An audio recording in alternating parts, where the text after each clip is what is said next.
মাত্র 2 থেকে আড়াই মাস হয়েছে ঘটনাটা ঘটেছিল। কি ঘটনা? এই যে মধ্যপ্রদেশের ইন্দোর থেকে যে কাপল, যে রঘুবংশী কাপল, রাজা রঘুবংশী এবং সোনাম রঘুবংশী, তারা গিয়েছিলেন শিলংয়ে হানিমুন করতে, মানে উইদাউট এনি প্ল্যান। মানে বউ সারপ্রাইজ দিচ্ছে, বিয়ের মাত্র 11 দিনের মাথায় হাজব্যান্ডকে নিয়ে এসে চলে যাচ্ছে প্রথমে আসাম যাওয়ার নাম করে, যে কামাখ্যা দেবীর দর্শন করব, তারপরে সে ভুলিয়ে ভালিয়ে শিলংয়ে নিয়ে যাচ্ছে, যেন এটা খুব একটা রোমান্টিক ব্যাপার এরকম করে। তারপরে সেখানে পরবর্তীকালে জানা গেছে, প্রথমে তারা গায়েব হয়ে যায়। একটু বলে নিচ্ছি, তার কারণ যারা নতুন আছেন চ্যানেলে তারা বুঝতে পারবেন না যে বিষয়টা কী, সেজন্য বলছি। যে তারপরে দেখা যায় যে 3টি ছেলেকে রীতিমতন হায়ার করা হয়েছিল এবং পুরো ঘটনাটি শুরু হয়েছিল ইন্দোর থেকে, পুরো ঘটনার সূত্রপাত। এবং পরবর্তীকালে আরও ধরা পড়ে যে এই সোনাম সোনাম রঘুবংশী, যে কিনা সদ্য বিবাহিতা স্ত্রী, সে গায়েব হয়ে গেছিল 15-16 দিনের জন্য। পরবর্তীকালে সে নিজে আবার উত্তরপ্রদেশের গাজীপুরে সে পুলিশের কাছে ধরা দেয়। সে বলে তাকে কিডন্যাপ করা হয়েছিল। আদৌ তাকে কিডন্যাপ করা হয়নি, কারণ পুলিশ তার কল রেকর্ড ঘেঁটে অনেক কিছু জানতে পারে। এবং তার প্রেমিক রাজ কুশওয়া, যাকে কিনা এই সোনামের দাদা তার ভাই, রাখি পরানোর রাখি ভাই বলে বলতে চেয়েছিলেন মিডিয়ার কাছে, সব কিছুই ধরা পড়ে যায় এবং সোনাম অ্যারেস্ট হয়। রাজ কুশওয়া থেকে শুরু করে যে 3জন এই সাংঘাতিক একটা হাই প্রোফাইল হত্যাকাণ্ডের সঙ্গে জড়িত, সেই আকাশ, আনন্দ এবং আরও একটি ছেলে, তারা 3জনেই ধরা পড়ে এবং তারা এখনও জেলে রয়েছে। পরবর্তীকালে অনেক নাটক, যে ইন্দোর থেকেই সিলম জেমস নামে একজন যে প্রপার্টি ডিলার, যার ফ্ল্যাটে যে আবার রেন্ট নিয়েছে অন্য একজনের কাছ থেকে, যার নাম লোকেন্দ্র তোমর, এবং যে দারোয়ান, প্রত্যেককেই ধরা হয় বিভিন্ন অপরাধে। কারণ এরা এই যে সোনামের যে সুটকেস থেকে শুরু করে খুনের যত সমস্ত প্রমাণ ছিল, সেই সমস্ত ল্যাপটপ, পিস্তল, অনেক কিছু পাওয়া গিয়েছিল। পরবর্তীকালে উদ্ধার হয়েছে গহনা গাটি, টাকা পয়সাটা তারা হজম করে দিয়েছে বলেই জানা গেছে। সমস্ত কিছু পাওয়া যায় এই সিলম জেমসের সূত্র ধরে। কিন্তু তারা মাত্র 1 মাস হতে না হতেই রিলিজ হয়ে যায় বলতে, তারা জামিন পেয়ে যায় 3জন, লোকেন্দ্র তোমর, আর যে বলবিন্দর বলে যে বল্লু, যে দারোয়ান ছিল, এবং এই সিলম জেমস, যে কিনা সরাসরি খুনের সাক্ষ্য প্রমাণ নষ্ট করতে অভিযুক্ত ছিল। যে তার কিন্তু মানে রেহাই পাওয়ার, এত তাড়াতাড়ি জামিন পাওয়ার কথাই না। কিন্তু কেন হলো, কি হলো, এটা নিয়ে আমরা দেশবাসীরা যতটা উদ্বিগ্ন, যতটা রাগান্বিত, ততটা কিন্তু আমরা রাজার বাড়ির লোককে বোধহয় রাগান্বিত হতে দেখতে পারলাম না। তার কারণই হচ্ছে গত কয়েকদিন ধরে ঘটে যাওয়া নানান ঘটনা। প্রথমে বলে নিই যে যারা চ্যানেলে নতুন তাদেরকেও ওয়েলকাম জানাচ্ছি, পুরনো যারা তাদেরকে নমস্কার জানাচ্ছি, ওয়েলকাম জানাচ্ছি। Welcome back to my channel world of Dola. সকল দর্শক বন্ধুকে স্বাগত জানাই। আশা করি সকলে ভালো আছেন আর সুস্থ আছেন। যে ঘটনাটা নিয়ে কথা বলতে বসেছি, সেই ঘটনার উপর আমি অনেক ভিডিও করেছি। কারণ গত আড়াই মাস আগে যখন ঘটনাটা প্রথম প্রকাশ্যে এলো, সেটা এতটাই নাড়িয়ে দিয়েছিল মানুষের মনের ভিত, নাড়িয়ে দিয়েছিল যে সদ্য বিবাহিত স্ত্রী তার স্বামীকে নিয়ে গিয়ে হানিমুনে নিয়ে গিয়ে কীভাবে এই নিষ্ঠুরভাবে হত্যা করতে পারে এবং সম্পূর্ণ একটি গল্প বানিয়ে পুলিশের কাছে পেশ করতে পারে। পরবর্তীকালে মেঘালয় পুলিশের এবং ইন্দোর পুলিশের সহযোগিতায় তারা পুরো ঘটনাটাই কিন্তু উদ্ধার করে ফেলে এবং যে সিন রিক্রিয়েট করা থেকে শুরু করে সমস্ত কিছু করা হয়েছিল, এটা আমরা জানি। এবং সোনম, রাজ, তার প্রেমিক রাজ কুশওয়া এবং 3জন এখনও শিলংয়ের জেলে ভর্তি রয়েছে, ট্রায়াল চলছে। ইতিমধ্যে কিন্তু ইন্দোরে আরও নানা রকমের ঘটনা ঘটে গিয়েছে।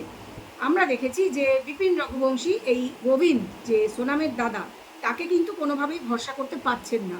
যদিও গোবিন্দ কিন্তু আমরা দেখেছিলাম একেবারে সাংবাদিক সঙ্গে করে, ফটোগ্রাফার সঙ্গে করে ইন্দোর থেকে প্রথমবার ফিরেই, শিলং থেকে প্রথমবার ফিরেই ইন্দোরে ফিরে নিজের বাড়ি না গিয়ে তিনি কিন্তু রাজার বাড়িতে গিয়েছিলেন এবং রাজার মায়ের গলা ধরিয়ে কান্নাকাটি করেছিলেন, যেটা কিনা সাংবাদিক বন্ধুরা তাদের ক্যামেরায় ক্যাপচার করেছিলেন। সারা ভারতে একটা ছবি ছড়িয়ে পড়েছিল যে গোবিন্দ খুব ভালো, তার বোন যদিও খারাপ, সে খুন করেছে নিজের হাজব্যান্ডকে, কিন্তু গোবিন্দ হচ্ছে ভীষণ ভালো। কিন্তু সকলেরই সন্দেহ ছিল যে অতিভক্তি চোরের লক্ষণের মতন গোবিন্দ এত কেন নিজের পরিবার ছেড়ে, নিজের বোনকে ছেড়ে এদের প্রতি অনুরক্ত। সে বলছে রাজার জন্য সে উকিল দেবে, নিজের বোনের বিরুদ্ধে দাঁড়াবে, তার বোনের ফাঁসি হয়ে যাক সে চায়, এই ধরনের নানান কথা বলার 1 মাসের মধ্যে গোবিন্দ কিন্তু পুরোপুরি পাল্টে যায়। তার কথাবার্তা চেঞ্জ হতে থাকে। সে বলতে থাকে যদি দেখা যায় তার বোন কিছুই করেনি, দোষ করেনি, তাহলে কিন্তু সে তার বোনের পক্ষে দাঁড়াবে এবং সে উকিল দেবে। এবং তাকে প্রথম থেকেই সন্দেহের চোখে দেখেছিল ওই বিপিন এবং সচিন রঘুবংশী এবং এদের পরিবার। যদিও রাজার মায়ের কিন্তু সম্পূর্ণ বিশ্বাস ছিল এই ছেলেটির উপর, তিনি কিন্তু খুব ভরসা করেছিলেন, কারণ তিনি একজন সরল সিধা মানুষ বলে আমরা জেনেছি। এই পর্যন্ত আমরা আগেই জেনেছি। এখন তাহলে নতুন কি ঘটনা? নতুন যেটা ঘটনা সেটা হচ্ছে বিপিন রঘুবংশী কিছুদিন আগে তিনি শিলংয়ে যান। শিলংয়ে যে সোহরার পার্কিং লট, যেখানে নিয়ে হত্যা করা হয়েছিল কোনো মানুষ ছিল না এই 5 জন বাদে, রাজাকে সমেত 5 জন, 3 জন ডাইরেক্ট হত্যাকারী এবং সোনাম দাঁড়িয়ে দাঁড়িয়ে পুরো ঘটনা দেখেছিল এবং হত্যাকারীদের সাহায্য করেছিল বলে আমাদের শিলং পুলিশ জানিয়েছিল। এটা আমাদের কারোর মন গড়া কোনো কথা নয়। সেটা যাই হয়ে থাক, তো সেই কারণে যে ওই তাদের সামহাও মনে হয়েছে এই যে বিপিন রঘুবংশী, তার বাড়ির লোক, তার বাবা মা প্রত্যেকেই তার বাবা বাড়িতে টিকতে পারছে না, তাদের মনে হয়েছে রাজার আত্মা শান্তি পায়নি এবং রাজার আত্মা ওই জায়গাটাতে যেখানে তাকে এত নৃশংসভাবে হত্যা করা হয়েছে সেখানে রাজার আত্মা ঘুরে বেড়াচ্ছে। সেই কারণে তারা মনস্থ করেন যে বিপিন যাবেন শিলংয়ে এবং সেখানে গিয়ে ওই পার্কিং লটে তিনি পুজো করবেন, মানে আত্মার শান্তির জন্য, মুক্তির জন্য। তো তিনি পুরোহিত নিয়ে গেলেন, আমরা দেখলাম, ক্যামেরাম্যান যথারীতি সঙ্গে কিন্তু গেল। মানে সাংবাদিকরা কিন্তু সবসময়, এরা কিন্তু সাংবাদিকদের সম্মানে সঙ্গে রাখেন বা নিজেরা সবসময় লাইমলাইটে বা ক্যামেরার সামনে রয়েছেন। কেন সেটা বলছি, কেন এই কথাটা বললাম, এটা আপনারা কিছুক্ষণের মধ্যেই জানতে পারবেন। তবে তার আগে আরও ঘটনাগুলো পরপর একটু বলি। যে এই যে রাজার বাড়ির লোক, তারা কিন্তু প্রথম থেকে রাজার বাবা মা, বিপিন, সচিন প্রত্যেকে, এবং এদের যে মানে বিপিনের যে ওয়াইফ প্রত্যেকে, এরা বলেছেন, মানে ক্যামেরার সামনে এরা প্রত্যেকে এসছেন এবং এরা বলেছেন তারা রাজার হত্যাকারীর শাস্তি চান। খুব স্বাভাবিকভাবেই সোনাম কেন রাজাকে মেরেছে, সোনাম রাজাকে কিউ মারা, এই প্রশ্নটা এরা প্রত্যেকেই কখনো না কখনো বা বারবার রিপিট করেছেন ক্যামেরার সামনে, মানে মিডিয়াতে। অথচ এই যে বিপিন যখন গেলেন, গোবিন্দ কিন্তু প্রশ্নটা তুলেছেন, প্রশ্নটা কিন্তু আমার মনে এসেছে, কিন্তু আমি হয়তো বলতাম কি বলতাম না আমি জানি না, কিন্তু গোবিন্দ যেহেতু বলেছেন ক্যামেরায়, মানে মিডিয়ার সামনে এসে, আমি এখন বলতে বাধ্য যে গোবিন্দ জিজ্ঞেস করছেন যে এই তো বিপিন, সচিন, এদের বাড়ি বাবা মা এরা প্রত্যেকে বলেন সোনাম রাজাকে কিউ মারা। এই প্রশ্নের উত্তর তারা সোনামের মুখ থেকে জানতে চান এবং তারা এতদিন অবধি বলে এসেছেন শিলং গেলে সোনামের সাথে দেখা করে এই প্রশ্নের উত্তর তারা সোনামের কাছে জানতে চাইবেন। খুব জোর দিয়ে তারা এই কথাটা বলেছেন। আপনারা অনেকেই কিন্তু দেখেছেন সেসব ভিডিও, কথাটা কিন্তু মিথ্যে নয়। আমি বলতে চাইছি গোবিন্দের এই দাবিটা মিথ্যে নয়। তিনি এখন ব্যঙ্গ করে বলছেন যে বিপিন তো গেলেন, শিলং গেলেন, তিনি আরামসে পারমিশন করাতে পারতেন, দেখা করতে চাইতে পারতেন সোনামের সঙ্গে, কিন্তু তিনি সোনামের সঙ্গে দেখা করলেন না। তিনি পারমিশন চাইলেন না পুলিশের কাছে যে তিনি সোনামের সাথে দেখা করতে চান, কথা বলতে চান। এটা কেন? আশা করছি এই প্রশ্নটা আপনাদের মনেও রয়েছে, আমার মনেও কিন্তু এই প্রশ্নটা ছিল। এবং গোবিন্দ কিন্তু মিডিয়াকে খুব ব্যঙ্গের সুরে, খুব নরমভাবে, যেমনভাবে উনি কথা বলেন ব্যঙ্গের সুরে এই প্রশ্নটা রেখেছেন। এবং গোবিন্দ এই প্রসঙ্গে বলছেন যে আমি প্রথম থেকেই তাদের সাথেই ছিলাম, মানে আমি জানি অনেক কিছুই হয়তো তিনি অস্বীকার করছেন। যেমন গোবিন্দ বলছেন না আমার সোনামের সাথে ফোনে কোনো কথা হয় না, জেল থেকে সে আমাকে ফোন করে না, আমার বাবাকে ফোন করে না, আমার সাথে কোনো যোগাযোগ নেই এবং আমি তো যাইনি। হ্যাঁ, শিলংয়ে উনি যাননি, এটা হয়তো সত্যি কথা, কারণ উনি বলছেন যে বিপিন প্রমাণ দেখান যে আমি শিলংয়ে গিয়েছিলাম, ট্রেন, প্লেন, বাস, কোনো টিকিট কিছু তো মিলবে না, সেসব কোনো প্রমাণ যেহেতু নেই উনি শিওর, আমিও শিওর যে উনি যাননি শিলংয়ের মধ্যে, উনি যাননি। ফোনে ফোনেই যথেষ্ট কথা বলা যায়, যাওয়ার প্রয়োজন সবসময় পড়ে না, কারণ উনিও জানেন যে ওনার পিছনেও কিন্তু এদের লোক রয়েছে যে উনি যাচ্ছেন কোথায় কী করছেন খবর রাখে। কথাটা হচ্ছে তাহলে এই যে শিলং যাওয়া হলো বিপিন, সে কেন দেখা করলো না, এই প্রশ্নটা কিন্তু গোবিন্দ করেছেন। এবং সেই প্রসঙ্গে উনি বলছেন যে আমাকে তো কন্টিনিউয়াসলি এদের পরিবার থেকে দোষারোপ করে দেওয়া হচ্ছে, আমি তো এদের পরিবারের পক্ষেই ছিলাম, আমি তো কখনো বলিনি আমি তোমাদের পাশ থেকে সরে গিয়েছি। সেটা যাই হোক, উনি যে কথা ভেবেই বলে থাকুন, উনি জানেন এখন ওনার বোনের পাশে ওনাকে দাঁড়াতে হবে। ধীরে ধীরে ওরাও হেল্প করছে ওনাকে সরে যেতে, ওনার নামে কন্টিনিউয়াসলি দোষারোপ করে এটা ঘটনা যে হেল্প করছে যে আমিও সরে যাব, তো উনি তো সরে যাবেনই, কারণ বোনের পাশে ওনাকে দাঁড়াতে হবে, বোনের জন্য ভালো লয়ার দিতে হবে, তা না হলে বোনের হয়ে লড়বে কে? কেসটা এখন কোর্টে উঠছে, মানে বারবারই উঠবে, তাহলে ভালো লয়ার না থাকলে সে তো বেরোতে পারবে না, সোজা কথায় সে জামিন পাবে না। শিলং জেমস পেয়ে গেল, লোকেন্দ্র তোমার পেয়ে গেল, বল্লু পর্যন্ত পেয়ে গেল, অথচ রাজ আর সোনামকে এখনও বের করা গেল না। মানে এটা আমার কথা না, এটা হচ্ছে বিপিন রঘুবংশী এবং তার ফ্যামিলির কথা, মানে রাজার ফ্যামিলির কথা, যে এই যে সোনাম এবং রাজকে গোবিন্দ বের করার জন্য আগাগোড়া চেষ্টা করছেন। আমি জানি না সেটা কতদূর সত্যি। গোবিন্দ জিজ্ঞেস করছেন যে কোনো প্রমাণ রয়েছে কি এই রাজবংশী, মানে বিপিন রাজবংশী এবং তার ফ্যামিলির কাছে যে এই কাজটা উনি সত্যিই করছেন? উনি বলছেন উনি করছেন না। তো যাই হোক, উনি এখন ঠিক করেছেন, অফিসিয়ালি গোবিন্দ জানিয়ে দিয়েছেন মিডিয়াকে, মিডিয়ার ক্যামেরার সামনে, যে আমি এরপর থেকে এদের পরিবারের সঙ্গে আর কোনো যোগাযোগ রাখছি না।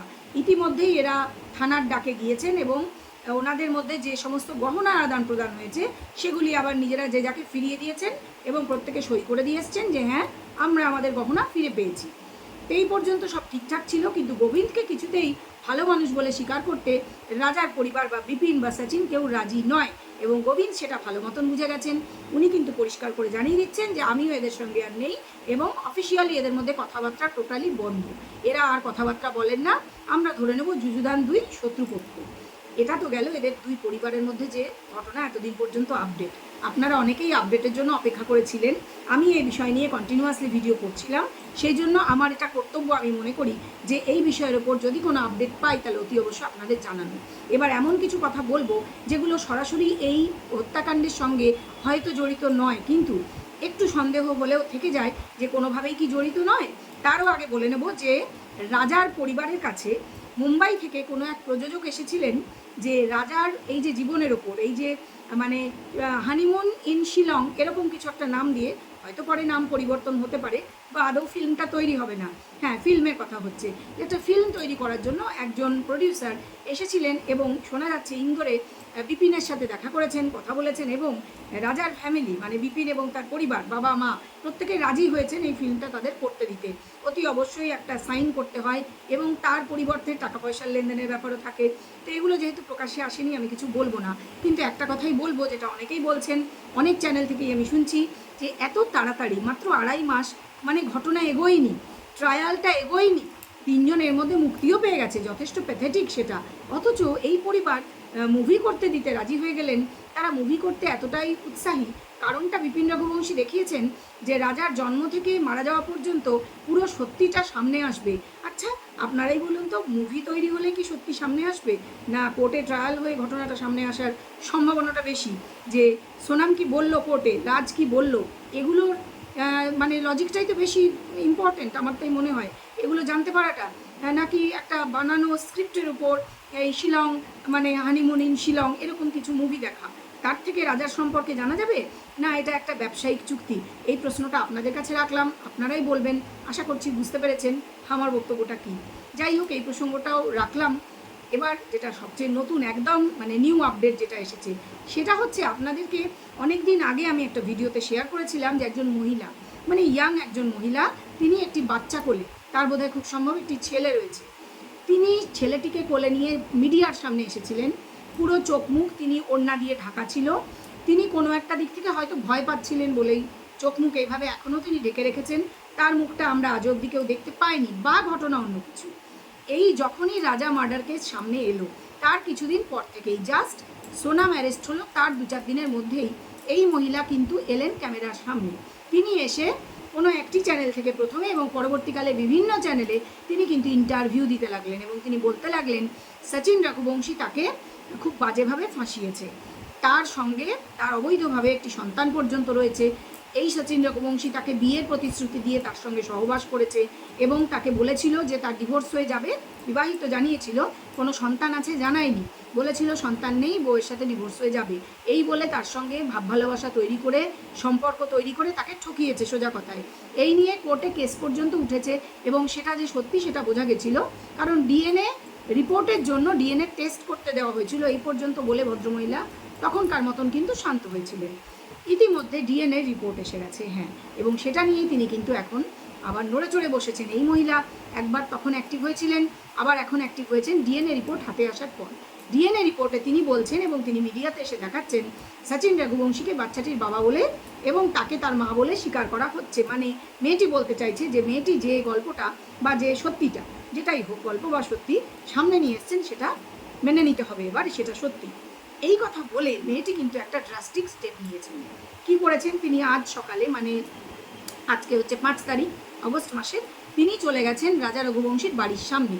তার বক্তব্য অনুযায়ী তিনি ছেলে কোলে এক হাতে আরেক হাতে ডিএনএ রিপোর্ট এই নিয়ে যখন রাজা রঘুবংশীর বাড়ির সামনে পৌঁছন, হ্যাঁ ছবিতে আমরা দেখতে পেয়েছি সেটা, তিনি যখন পৌঁছন তখন কিন্তু সেখানে সচিন রঘুবংশী উপস্থিত ছিলেন এবং এই সচিন রঘুবংশী তিনি বলতেই যে আমাকে মেনে নাও ইত্যাদি, তিনি বলতেই সচিন রঘুবংশী সেখানে বোধহয় 4 চাকা গাড়ি দাঁড় করানোই ছিল, সেটা নিয়ে তিনি পালিয়ে যান এই মেয়েটির বক্তব্য অনুযায়ী। এখন সে ক্যামেরার সামনে এসে মিডিয়াতে যা বলছে সেই অনুযায়ী এবার সে বলতে চাইছে যে তারপরে সচিন যখন ওখান থেকে চলে যায় এবং বাচ্চাটিকে নিজের সন্তান হওয়া সত্ত্বেও এতটুকু আদর পর্যন্ত করেনি, একটু ভালোবাসাও দেখায়নি, সচিন এটা করেছে বলে এই মেয়েটির বক্তব্য। এরপরে তিনি বলছেন যে রাজার মাকে তিনি চেঁচামেচি করেন, গেট ধাক্কান, তখন রাজার মা বেরিয়ে আসেন রাজার মাকে মেয়েটি বলে যে আপনি তো সন্তান হারিয়েছেন, আপনি তো বোঝেন যে আমার ছেলেকে নিয়ে আমি দুয়ারে দুয়ারে ঘুরে বেড়াচ্ছি, আমার থাকার কোনো জায়গা নেই। যার বাবার কিনা এরকম আলিশান বাংলো, মানে বাচ্চাটির বাবা মানে সচিনের কথা বলতে চেয়েছে, যে আলিশান বাংলো রয়েছে এবং সে নিজে সেখানে আরামে বাস করছে, সেখানে এই বাচ্চাকে নিয়ে আমি দুয়ারে দুয়ারে ঠোক্কর খেয়ে বেড়াচ্ছি। আপনি তো একজন মা, আপনি সন্তান হারিয়েছেন, আপনি বোঝেন না যে সে আরেকজন মায়ের জ্বালা কতটা। এটা বলার পর মেয়েটির বক্তব্য যখন সাংবাদিকরা তাকে জিজ্ঞাসা করছেন যে তখন রাজার মায়ের কি প্রতিক্রিয়া ছিল, মেয়েটি বলছে রাজার মা চুপচাপ ঘরের ভিতর চলে যান। কী বা করার, কারণ সচিন রঘুবংশী কিন্তু বিবাহিত এবং তার দুটি সন্তান রয়েছে, সুখীভাবেই বিবাহিত হবেন, কারণ দুটি সন্তান নিয়ে তাদের হাসিমুখের ছবি রাজার বিয়ের ছবিতেও আমরা দেখেছি। এবার কথা হচ্ছে যে রাজার মা বাড়ির ভিতরে চলে গেলেন এবং বাড়ির ভিতর থেকে কেউ আর বাইরে এলেন না। মেয়েটি এখন সাংবাদিকদের প্রশ্নের উত্তরে তারা জিজ্ঞেস করছে যে এবার আপনি কি স্টেপ নেবেন। মেয়েটি কিন্তু পরিষ্কার জানাচ্ছে যে আমি এবার এদের বাড়ির বাইরে বাচ্চা নিয়ে এই রিপোর্ট নিয়ে ধর্নায় বসবো। তো এইবার মেয়েটি সত্যিই এইটা কাণ্ডটা করবে কি না এবং তার প্রতিক্রিয়া বা তার ফলাফল কী হবে সেটা দেখার জন্য আপনারা এবং আমরা সবাই অধীর আগ্রহে অপেক্ষা করে থাকবো। এবং যেটা আমার বলার বিষয় যে আপনারা হয়তো ভাবতেই পারেন যে এই মেয়েটির সচিনের সাথে যদি কোনো সম্পর্ক থেকেই থাকে, যদি এরকম ঘটনা সত্যি হয়েই থাকে, একটা অবৈধ সম্পর্ক এবং তার ফলে এত ঘটনা, তার সঙ্গে রাজাকে সোনাম মার্ডার করেছে, তার কি সম্পর্ক এক্স্যাক্টলি, প্রশ্নটা আমারও। কারণটা আর কিছুই না, সন্দেহ একটা জাগে যে এই মেয়েটি অতদিন পর্যন্ত কিছুই করেনি হয়তো, কারণ বিয়েটাও ভালোভাবেই হয়েছিল, সে বিয়ে বাড়িতে এসে ঝামেলা করতে পারতো, প্রচুর নিমন্ত্রিত অতিথি যে মেয়ের বাড়ির লোক সব ছিল সেটা সে করেছে বলে শোনা যায়নি। অথচ রাজার মৃত্যুর পর যখন সোনামকে সেই অভিযোগে গ্রেপ্তার করা হলো এবং জেলে পাঠানো হলো, ঠিক তারপরেই কিন্তু তার আবির্ভাব। কারণ এই রাজার পরিবারেরও যে বদনাম আছে, তারা ধোয়া তুলসী পাতা নয়, এটা প্রমাণ করার জন্য মেয়েটির দিক থেকে একটা প্রচেষ্টা ছিল, আছে এবং থাকবে। সেটা কিন্তু বাকি যত ঘটনা বললাম আশা করি আপনারা বুঝতে পারছেন। এই জন্যই মনে হয় যে রাজা রঘুবংশীর হত্যার সঙ্গে কোনোভাবে কি এই মেয়েটির এই যে ব্যাকগ্রাউন্ড, এই যে কথাগুলো, এই যে মেয়েটিকে ঠকানো হয়েছে বলে মেয়েটির দাবি করছে, এটা কি কোনোভাবে জড়িত হতে পারে? আপনাদের কি মনে হয়? এটা আপনারা অতি অবশ্যই কমেন্ট বক্সে আমাকে জানাবেন। আর কথা হচ্ছে যে এই যে গুজরাটে সোনাম ফোন করে বলে জানা গিয়েছে যে সোনাম শিলংয়ের পুলিশের কাছে 3টে ফোন নাম্বার দিয়েছে, একটা তার বাবার, একটা তার দাদার মানে গোবিন্দের এবং আরেকটা গুজরাটের কোনো ব্যবসায়ীর, এবং গুজরাটের ব্যবসায়ীর সাথে সে কিন্তু অনেক কথা বলে বলে জানা গেছে। জানি না কতটা সত্যি, বিভিন্ন মিডিয়া হাউস এগুলো প্রচার করছে। তো গোবিন্দ কিন্তু বলেছেন, স্বীকার করেছেন যে হ্যাঁ গুজরাটে ব্যবসায়ীর সাথে আমাদের ব্যবসা আছে, কিন্তু সেটা তো শুধুই ব্যবসায়িক সম্পর্ক। আমারও প্রশ্ন এবং তাদেরও প্রশ্ন, তাহলে সোনাম এই গুজরাটের ব্যবসায়ীর সাথে কি কথা বলে? কারণ সে তো চাইবে, সে জেল থেকে বেরোতে চাইবে, সে গুজরাটের ব্যবসায়ীর কাছে কেন সে নিয়ে কথা বলবে? সেই বা শুনবে কেন? আর যদি ঘটনা সত্যি হয়ে থাকে তাহলে শিলং পুলিশ কেন গুজরাটের সেই ব্যবসায়ীকে জেরা করবে না? তাদের ডেকেই জেরা করুক বা নিজেরা গিয়ে জেরা করুক, কারণ এটা তো জানা দরকার। এবং আমার ধারণা যে কয়েদিরা কি কথা বলে ফোনে সেটা সম্পূর্ণভাবে ট্যাপ হয়, তাহলে সেক্ষেত্রে জেরা তো করাই উচিত, কারণ সোনাম কি বলছে না বলছে তারা কিন্তু জানতে পারছেন। তো এই সমস্ত অনেক প্রশ্ন রয়েছে। এই যে একটা হাই প্রোফাইল মার্ডার কেস, যেটা সমাধানের কোনো চিহ্ন তো দেখা যাচ্ছেই না, দিনে দিনে যেন আরও গভীর থেকে গভীরতর হচ্ছে রহস্য। কিন্তু এত রহস্য কেন? একটা সুন্দর করে বিয়ে হলো, তারপরে ছেলেটাকে হত্যা করা হলো, তারপরে এত রহস্য, দুই ফ্যামিলির এত রকম কাণ্ড সামনে আসছে, কেন কেন কেন? এই কেনর উত্তর আমাদের জানতে হবে। আর তার জন্য পরবর্তী প্রতিবেদনে অবশ্যই চোখ রাখবেন, নিশ্চয়ই আপডেট আসলে আমাদের সামনে নিয়ে আসবো। ভরসা রাখবেন, বিশ্বাস রাখবেন, আর কমেন্ট বক্সে কমেন্ট করবেন, আর ভিডিওটা বেশি করে শেয়ার করবেন। শহরে মানে শহর কেন, শহর গ্রাম দেশের দিকে দিকে কোনায় কোনায় সব খবরগুলো পৌঁছে যাক, কারণ কেউই হয়তো ধোয়া তুলসী পাতা নয় এখন যা মনে হচ্ছে, কারণ লোভ দুই দিক থেকেই অনেক। শোনা যাচ্ছে যে এই বিয়েতে অনেক পণ, অনেক ডাউরি যেটাকে বলে দেওয়া নেওয়া হয়েছিল, সেটাও কিন্তু স্বীকার করতে বাধ্যও হয়েছেন এক রকমেরা, যে গাড়ি এবং টাকা পয়সা লেনদেনের ব্যাপার ছিল, যেটা কিন্তু মেয়েটির বাবা ফেরত নেননি বলে শুনেছি, কারণ তিনি নিজেই ক্যামেরার সামনে বলেছেন এবং গোবিন্দ বলেছে যে উনি ফেরত নিতে রাজি না। তো টাকা পয়সাই কি মূল কারণ রাজার হত্যার পিছনে? হয়তো প্রেম মূল কারণ নয়, টাকা পয়সা মূল কারণ হতেও পারে।